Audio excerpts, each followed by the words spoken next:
What up, what up? What it do? It's your boy Pat Frazier, aka P.A.T, doing another video blog, or vlog, or whatever you want to call it. And by the way, my shape up is looking nice and fresh. Yes, sir. Anyway, let me stop. But so on a more serious note, the video blog is called "Guns Don't Kill People, People Kill People." Yeah, that's just how I feel. So basically, Kevin Powell, the dude who was on the first Real World, the reality show, and you know, now he's known for being a public speaker and an activist and an author, among other things.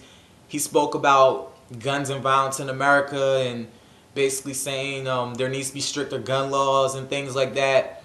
Basically, to sum up his article on allhiphop.com, he said that America, you know, has a disproportionate fascination with guns and violence.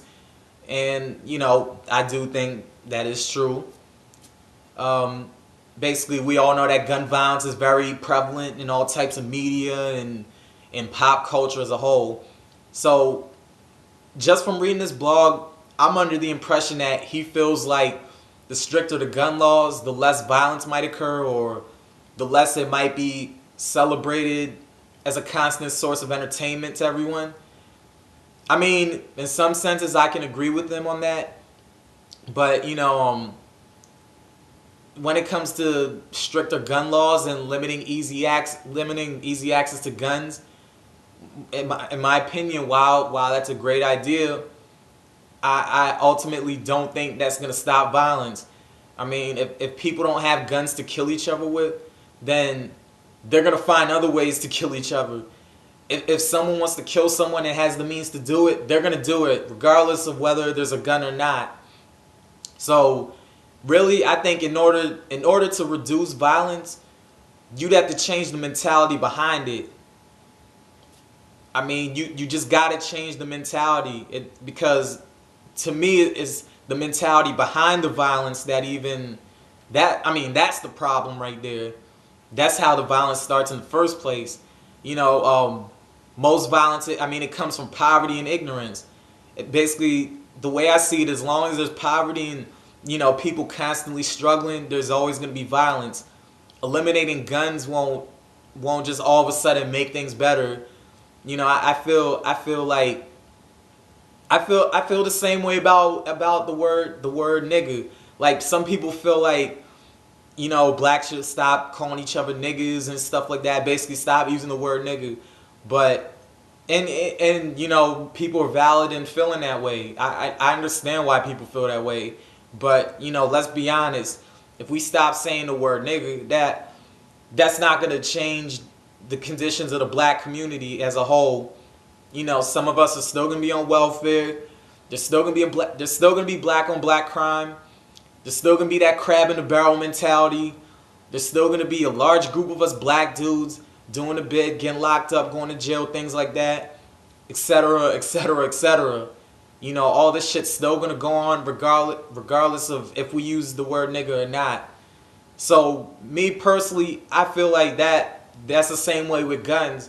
Just like completely getting rid of guns, or even, like, you know, just even stricter gun laws and stuff like that. Wow, that's a great idea, and, you know, that would be good.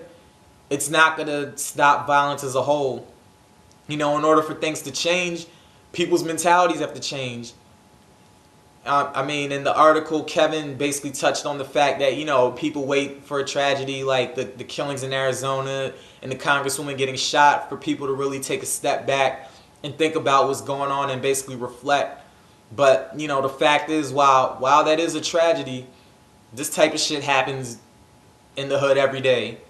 I mean, it just happens all over the world every day. You know, we hear about these major shootings and we stand up for like a quick second and talk about how this shit needs to stop. But, you know, shit like this is just going to continue to happen. I really hate to say it, but it's just going to continue to happen. So, you know, again, this goes back to the mentality of the people who's doing the killing.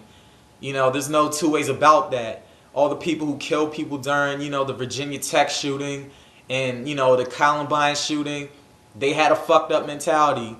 You know, it's the same thing with dude in the shooting in Arizona.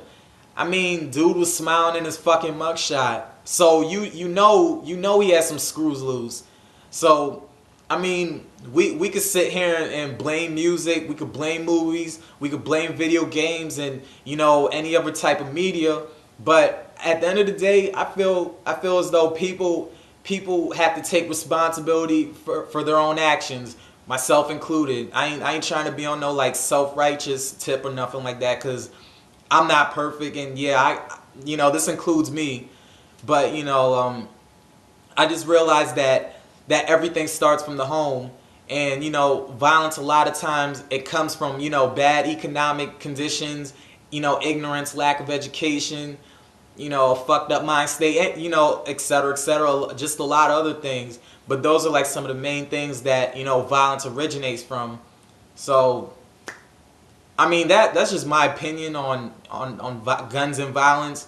So that's why I say, okay, we know that guns do kill people, but people have to use the guns in order to kill people. So somebody has to be behind the trigger in order for somebody to get killed in the first place. A gun by itself isn't gonna kill somebody. So that's why I'm saying, guns don't kill people, people kill people. So in order for things to change, the mentality behind pulling that trigger has to change.